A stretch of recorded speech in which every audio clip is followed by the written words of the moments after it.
عارفة ايه اكتر حاجة ممكن توتر وتبوظ الدنيا في ميزانية الشهر؟ اكيد عارفة، وهي المفاجآت الغير سعيدة، زي بعد الشر تعب مفاجئ او لو عندكم عربية بتعطل، وربنا يكفينا شر المفاجآت الغير سعيدة. طيب دي المفاجآت، امال الحاجات اللي عارفين مواعيدها المفروض ما توترناش، زي مصاريف المدارس ولوازمها من يونيفورم وادوات مدرسية كده يعني، ودخول جامعة واللبس الجديد بتاعها، او لو في العيد ولبس العيد والعيديات، وغيرها كتير من المناسبات والمواسم اللي ممكن تعدي علينا بمنتهى السلاسة لو ربنا كرمنا وعرفنا نخطط لها. طب نخطط ازاي؟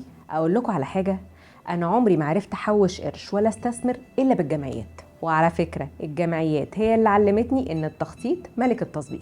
خليكي دايما ماشية بنوتة اكتبي فيها الالتزامات بتاعتكم بتواريخها، وفكري نفسك بالمناسبات والاعياد. كمان اكتبي الاقساط علشان دايما تفكري نفسك، واللي محتاج يتعمل له جمعية اعملي له. واخر نصيحة مني ليكي، اعملي ظرف واكتبي عليه طوارئ، ودايما دايما كل شهر تحطي فيه اي مبلغ انتي وجوزك. ومش هحكي لك الظرف ده انقذني كم مرة، جربي كده وربنا ما يحوجك للظرف ده الا في الخير ان شاء الله. شاركوني واكتبوا لي في الكومنتس، يا ترى بتخططوا لحياتكم ولا بتصرفوا ما في الجيب اول باول وسايبينها على الله؟ وانا عارفه انكم ما تتوصوش، بس ما تنسوش الفولو واللايك والشير والحاجات اللي انتوا عارفينها.